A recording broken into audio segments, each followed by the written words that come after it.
Quando a gente cria convicções na nossa mente, é muito comum que essas convicções venham carregadas de vieses que ocorreram ao longo da nossa vida, de coisas que a gente já leu, já viu, já vivenciou, e é muito difícil a gente fazer uma afirmação sobre determinado tema, principalmente se for algo específico sobre política, religião, economia, que não esteja contaminado com a nossa visão de mundo, que a gente acredita como as coisas são ou deveriam ser. E o motivo desse vídeo não é tentar proteger a moral ou a soberania de quem Jesus é, nada disso, ele não precisa de nada disso.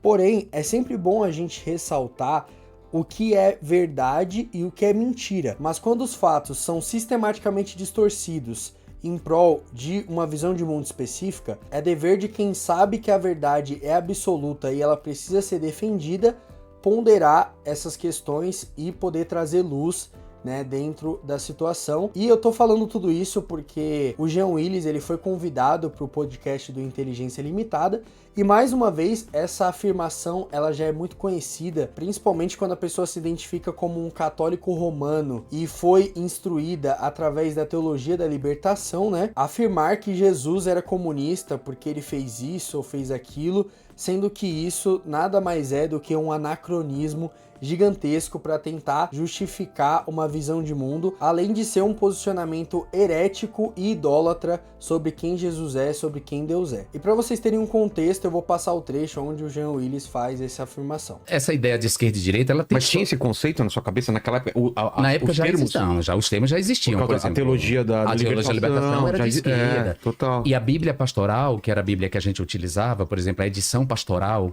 que era uma edição da Vozes, de capa azul, era uma edição com notas de rodapé, buscando relações entre os evangelhos e o marxismo. Sério? Claro. Porque o que a gente chama de comunismo, que ganha esse nome depois, já era praticado por Jesus, de certa forma, nos evangelhos, né? Pelo menos os 4 evangelhos canônicos. Sim. Que contam a história dele, contam a atitude dele em prol do coletivo, em defesa das minorias, a postura dele contra... De igualdade, contra a concentração de riqueza, a famosa passagem de Lucas, do evangelho de Lucas, quando ele diz que é mais fácil um camelo passar por buraco de uma agulha do que um rico entrar no reino dos céus. Então, como vocês podem ver, o Jean Willis, ele se utiliza, né, dessas passagens, desses textos fora de contexto para poder, enfim, validar o ponto dele. E eu não sei se você que está assistindo esse vídeo é de direita, é de esquerda, é católico romano, protestante. Independente disso, a questão aqui é, o Jean Willis associou uma filosofia contemporânea do nosso tempo às práticas que Jesus fazia há 2000 anos atrás. E como se não bastasse esse anacronismo forçado que ele tenta fazer ali com a pessoa de Jesus e essa filosofia política, esse tipo de afirmação pode e definitivamente se enquadra no conceito de heresia e idolatria. Isso por quê? Porque a heresia se dá quando você distorce uma verdade do evangelho, do verdadeiro evangelho. Que no caso ele está dizendo que pelo fato de Jesus ter feito atos de justiça, nesse contexto de justiça social, de ser contra muitos paradigmas na época sobre questão do trato com mulheres, dentre muitas outras questões que a gente poderia abordar, além de ser heresia por de fato distorcer as reais intenções que Jesus tinha com essas ações, ainda é uma idolatria, porque eu sempre vou reforçar esses conceitos aqui no canal para que quem assista tenha eles muito bem fundamentados na mente. A idolatria é quando a gente cria um ídolo à nossa própria imagem. E como é que a gente faz isso? Através da Bíblia a gente tem muitas demonstrações de idolatria, e uma das mais conhecidas é quando Moisés ele sobe no monte para poder se encontrar com Deus. Dias depois, a galera achou que Moisés já tinha morrido e falaram, bom, já que Moisés morreu, a gente precisa continuar adorando alguma coisa.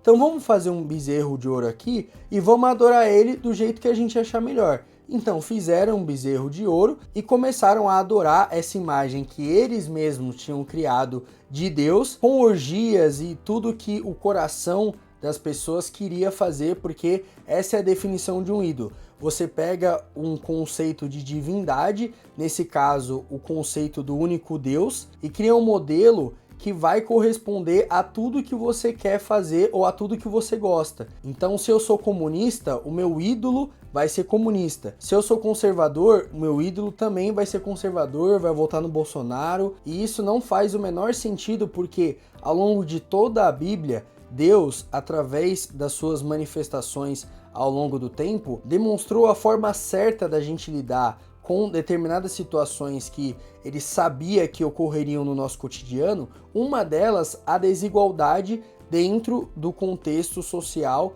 que os humanos se desenvolveram, e com isso, desde o Antigo Testamento, não só durante o período de Jesus, desde o Antigo Testamento, esses ensinamentos de como lidar com o mais frágil economicamente da sociedade, como que as pessoas que tinham mais recursos precisariam se ater a essas pessoas que tinham menos recursos. E uma dessas demonstrações está em Deuteronômio 26, quando Deus fala que quando acabares de separar todos os dízimos da tua colheita no ano terceiro, ou seja, todo ano eles iriam colher os grãos ali, e 1/10 dessa parte seria direcionado às ofertas que eles irão fazer os sacrifícios, enfim, que é o ano dos dízimos. Então darás ao levita, ao estrangeiro, ao órfão e à viúva, para que comam dentro das tuas portas e se fartem. Ou seja, Deus, sabendo do nosso pecado, uma das coisas que o pecado gera na gente é o egoísmo, é o não se importar com o nosso semelhante. Então, desde sempre, Deus foi ensinando que é muito importante a gente se ater a pessoas que, por algum motivo, seja ele qual for, são mais frágeis economicamente, não conseguem ali gerar o próprio alimento, estão despatriados do seu país de origem, enfim, pessoas em situação frágil no sentido geral, geralmente econômico. Na teologia, a gente é acostumado a ver que Deus possui alguns atributos que ele compartilhou com a gente. Um desses atributos é a justiça. Obviamente que a justiça de Deus ela é imutável, ela é perfeita. A nossa, ela tem muitas falhas, né? No Brasil, principalmente, não é muito difícil a gente identificar essas falhas na justiça. E pelo fato de Deus ser justo, ele quer que nós sejamos justos também. Então, se você tem um pouco mais, você vai repartir com o pobre, não porque você é comunista, mas porque é o seu dever para com o seu semelhante. E isso não veio de um movimento filosófico, político, cultural. Não, isso é algo herdado de Deus para nós, que ao longo do tempo, determinados grupos foram se apropriando desses conceitos e falaram, não, se você faz caridade, você é desse grupo, se você só pensa em acumular recursos, você é do outro grupo. Então eu vou dizer quantas vezes forem necessárias. O Deus verdadeiro não é comunista, não é conservador, ele não se limita a nenhum conceito que o ser humano criou e vai criar ou já criou, nada disso. Ele é soberano. Ele está acima de todas essas coisas. Então, para o senhor Jean Willis e para as demais figuras políticas que insistem em dizer que tal postura é uma postura evangélica, cristã, e que só porque eu me importo com os pobres eu sou comunista, ou então que só porque eu acredito no modelo de família estruturado, Deus também é conservador por causa disso, eu aconselho que vocês parem com essas associações imediatamente, porque o Deus verdadeiro não precisa, ele não está sujeito a nenhum desses paradigmas. E tomem muito cuidado com o que vocês andam dizendo sobre o que Deus é e o que ele faz, porque, como eu sempre gosto de dizer aqui em casa para os meus amigos, 80 anos passa rápido, né? Que é o nosso ciclo de vida padrão ali, 80, 90 anos, passa muito rápido. Mas da ponte para lá, é aí que o caldo engrossa. E aí a gente vai criando teorias que não tem o purgatório, não, que não tem não sei o quê. Bom, mas independente do que você acredite, a nossa vida, ela é finita, ela vai acabar, e quando ela acabar, aí a gente vai ter que se resolver da ponte para lá, tá? Então, não caia nesses modismos. Você que é cristão, católico, protestante, não caia nesses modismos. A teologia da libertação existe, uma parte do movimento evangélico brasileiro foi cooptado pelo bolsonarismo, porque a nossa teologia é muito fraca e as pessoas não sabem com o Deus que elas estão lidando. Elas acham que Deus é um ídolo como qualquer outro que pode ser moldado às nossas feições, às nossas características. Ah, Sérgio, então você está falando como Deus é. Então, eu estou falando o que Deus não é. Ele não é nada dessas coisas. Ele não está preso a uma religião, e isso não significa que todas as formas de divindade correspondem à mesma coisa, também não. Todas essas manifestações são ídolos que respondem a uma demanda em específico, só que independente do que você acredite, depois que você morrer, depois que eu morrer, independente do que a gente acreditou ou deixou de acreditar aqui na Terra, a gente vai ter que prestar conta aí de tudo que aconteceu aí nos nossos meros 70, 80, 90 anos. Eu espero que se você for cristão, católico, protestante, que você possa querer entender mais sobre essas coisas. Leia sua Bíblia sem reservas. Você que não é cristão, saiba que Deus não se manifesta da forma que a gente acha, do jeito como a gente entende que é. Não, ele é puro, ele é santo, ele está acima de tudo e de todas as coisas, mas a gente não precisa se preocupar porque em meio a tudo isso, ele se manifestou através de Jesus Cristo.